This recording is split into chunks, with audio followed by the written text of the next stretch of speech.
and I realized how soon it will be to like leave.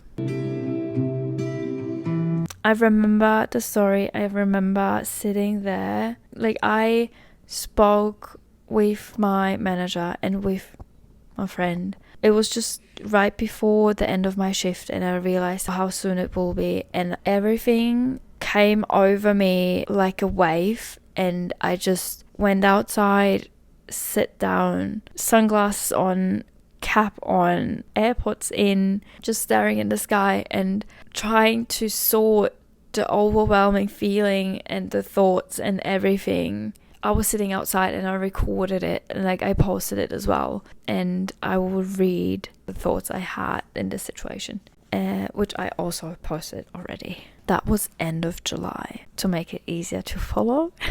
Too much to think about, to feel, to process. I wasn't feeling great. Every single day was an up and down, better than worse, nothing constant. I needed someone who truly knows me, not someone who thinks they know what I need, but someone who can just stay neutral and strong when I can't. I just want to run away, carefree and unbound. I don't think people understand how much pain I feel in such moments, carrying the weight and pressure, feeling that way, but still at the same time needing to make decisions, dealing with stress, pushing through alone, and just getting things done. It feels like a pain in my chest, so intense, almost unbearable, something I carry within me because I can't let it out, and it doesn't simply dissolve on its own. That was it.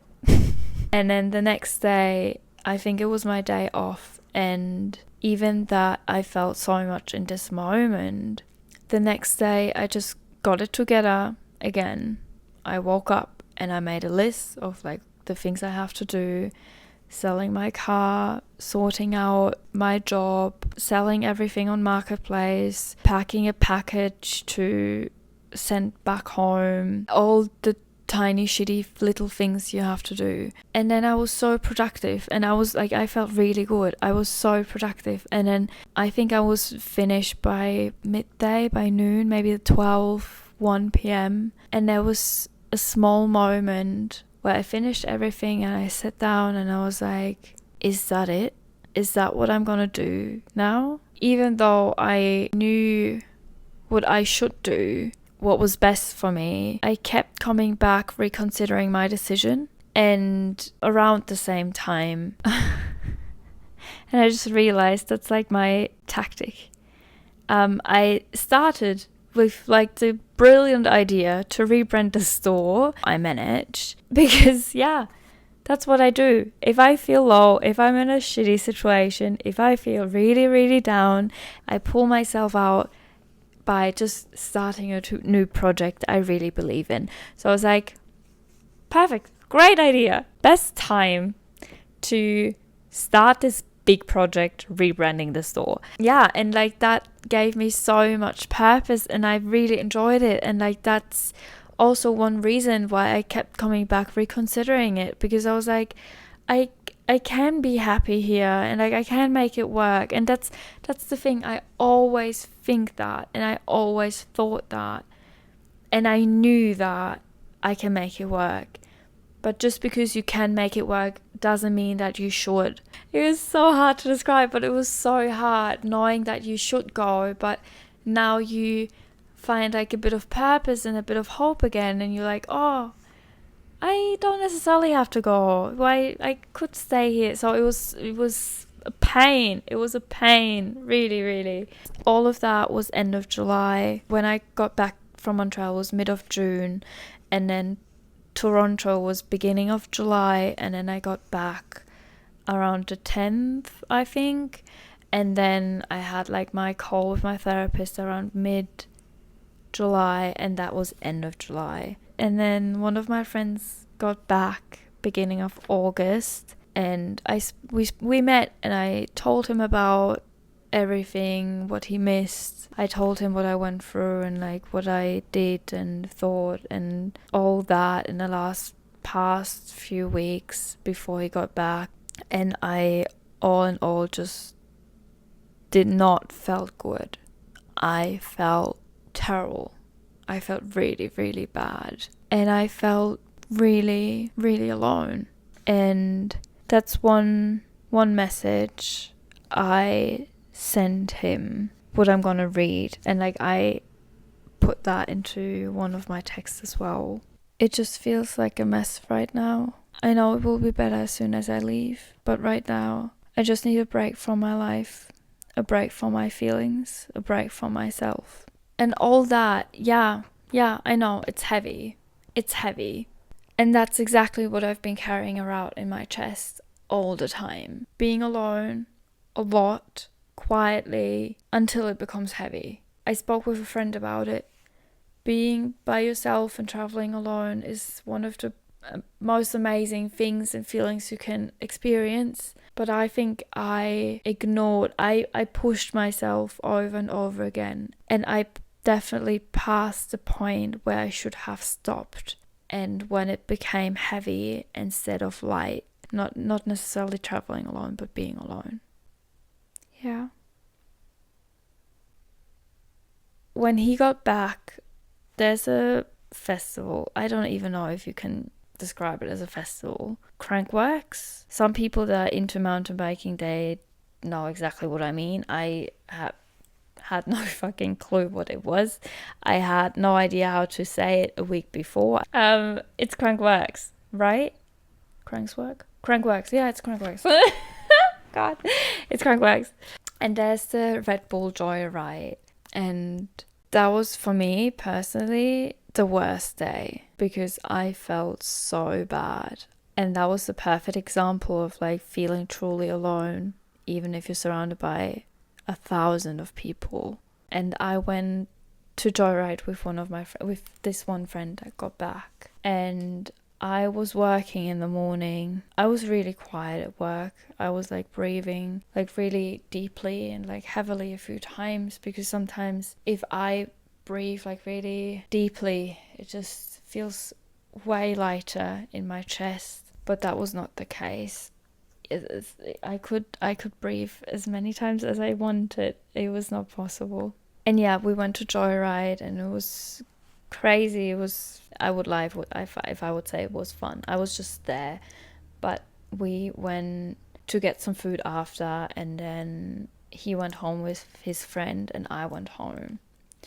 So I got home and I put everything in a text as well, and like some of the parts are actual messages I sent to my friends. So I will just read it instead of just trying to explain it. It was 16th of August. One of the worst days. I was working and I wasn't feeling good at all. I don't know why, but it was really hard. I had to take a few deep or hard breaths, but they didn't make it easier. They didn't make it better. Then going to joyride, I wasn't looking forward to it. I wasn't excited or anything. It was more like a to-do, to check off. Maybe because I didn't have any expectations, or I didn't feel like having capacity for people.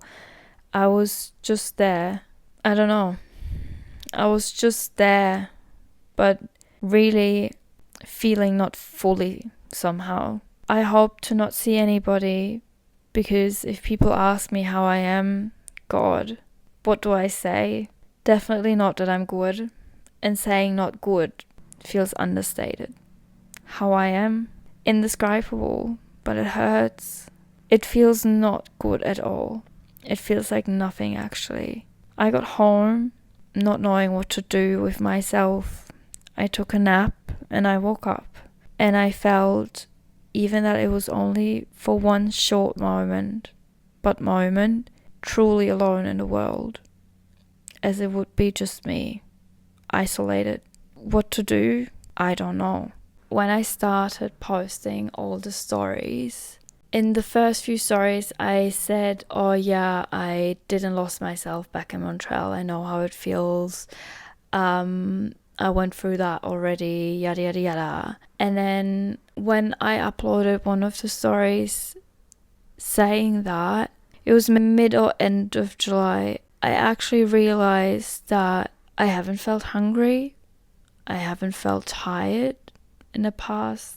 It felt like 2 weeks at this point. And then I was like, that's exactly how it started back then. And when my friend got back, beginning of August, and I told him that, he was like, it's the same with his anxieties. Even though you think you know how your anxieties feel, sometimes they feel a bit different depending on the situation you are in, or the environment, or the surrounding. And the older you get, the more it can change. So even though I thought I will be safe, and even though I thought I know how it feels like, it felt so different this time.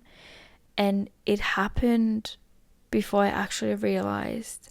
And I really think I lost myself here in Whistler, being surrounded by the things that I was surrounded by. And then I was like researching and like reading into it again. Not reading into it, but I was just like, I asked ChatGPT. I'm not gonna lie, I've asked ChatGPT about it again. It actually said that burnout can also be caused by missing connections, or feeling isolated or alone, or not having connections. And that's what I was looking for. I always, but like in this chapter of my life, like coming to Canada, I was like really happy and ready to like settle in a place and actually build something and find my people and connect with people. And yeah, the way I connect with people is like on a really deep level, but it doesn't mean that this other person needs to be deep as well. As soon as you can like exchange and you feel a true connection, like that's all I'm asking for, literally. But that's so hard for most of the people here. And like, what do you want to do if most of the people can't do it? You can't bake yourself a person that is willing to commit to a connection, even like any kind of connection, friendship or anything. So after that, after Joyride and feeling that way and truly feeling alone, I messaged my friends or the people I'm close with here and saying, hey, if I go out or if you're planning this or that, just like let me know. Like, I'm more than happy to join, because that's exactly what I need. Like, people inviting me to like do things, because I can't do it myself anymore. And if I try to organize something and then people cancel or like postpone it, it will destroy me over and over again. And there's nothing anymore to destroy, like there's I was like literally empty. So I need to fill my cup a bit. I need to fill myself again without actually putting in energy. So I messaged my friends and nothing really happened. And I messaged them again saying that I don't think that my needs fit into their lives right now. And that's okay. That's okay. It doesn't mean that we're not friends anymore, that we won't be friends. We are. But it's just that we don't fit in each other's life, and that's okay. And I will step back and keep my distance to actually protect myself. And after I've messaged them that, it took me maybe a few days. End of August, I was fine again. I was fine. I was like, you know what? I went through the worst. I messaged them that, I said it out loud, and I feel good. I feel, again, being happy by myself and being with myself and supporting myself. I'm good. I'm really good. Like, and it's not that I just say it, because that's how I really felt. I felt really good. And I was so happy about that. And that was the point where everything like went up. So I was like, okay, great. And everything went up. So I was actually, again, really like quite in peace with my situation and where I am. And I read my books. I went outside. I felt truly at peace. And then again, I thought, I can be happy here. that's how I could stay here, especially with my job, like feeling fulfilled and like having a purpose again. But it's actually a toxic place though. But deep down, I knew even if I can, I shouldn't. I'm happy with what I have right now, also being alone, but I know there's more fulfillment and easiness that doesn't only come from me, but from the right people around me. Somewhere it happens naturally, somewhere without effort, and that's definitely not Whistler. The day I woke up and did all my to-dos, that was also the day I booked an appointment in Vancouver to refresh my passport, because my passport is expiring next year in summer. And I was like, oh yeah, latest I will be back next year in summer to like refresh my passport back in Germany. But for the reason that I'm trying to stay longer in Canada on a young professional visa, which means like sponsorship, I would need to have a passport that is valid for longer. Yeah, because in case something happens, I don't want to risk it. It is better if I like just refresh my passport now. A lot of people like ask me, oh Anna, where are you going next? And yeah, I will try to stay in Canada one more year. I know it's not where I see myself long term or like for the next few years. I actually don't really know. I know I see myself in Australia, but when I was in Montreal thinking about that, I knew it's not the right time. It's not now. And even though I really want to settle now or like feel settled, I know it won't be Canada, but it is the solution for now, because if not Canada, I don't know where else to go. I don't have to know where I want to be long term. It is enough if I know where I want to be for the next year, and that is Montreal, because as I mentioned, that is the challenge I was looking for, to develop and evolve again and to grow, like not only in another language, also in a different environment. And I thought I had a challenge here in Whistler, but the challenge I needed was something like in a place like Montreal, where it is about the language and not about normal human interaction, how it is here in Whistler. That's not a fucking challenge. That shouldn't be a challenge. So yeah, I still don't have a flight. It's the 9th of September. I'm planning to leave mid or end September. Now I know it's end September and I still haven't booked my flight, and I'm not stressing out about it. Not everything is packed, but if you could see how it looks like most of it is packed. I packed I think 2 or 3 weeks ago, because I was like, no, it's like time to leave. But yeah, that was the reason why I went down to Vancouver, and that's the plan for now. When I was back in Montreal in May, I applied everywhere I could. That's what I meant at the beginning. I explained my situation, and I sent all the emails I think 2 or 3 weeks ago to check in and telling them I'm gonna come to Montreal, and if there's any space or availability or possibility on like to work on a young professional visa, I have a room. So yeah, that's it. I know it will be better. I know I will feel better. I already feel better, and I love if I can leave a place, even if I had a really hard time, if and when I can leave a place with a full heart and with peace. And I'm happy to be able to say that about Whistler. And just because I leave, it doesn't mean that I will never be back. I will, but just for vacation and not to live here anymore. But you don't know. Never say never.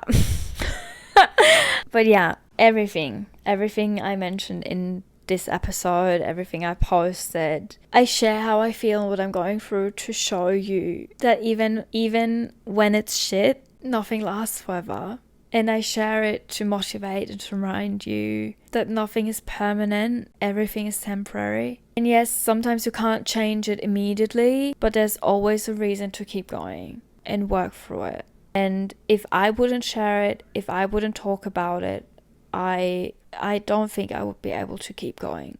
I really, really hope this message stays with you And it is so important to talk about things and like to share how you feel, even if it's hard. You will feel better.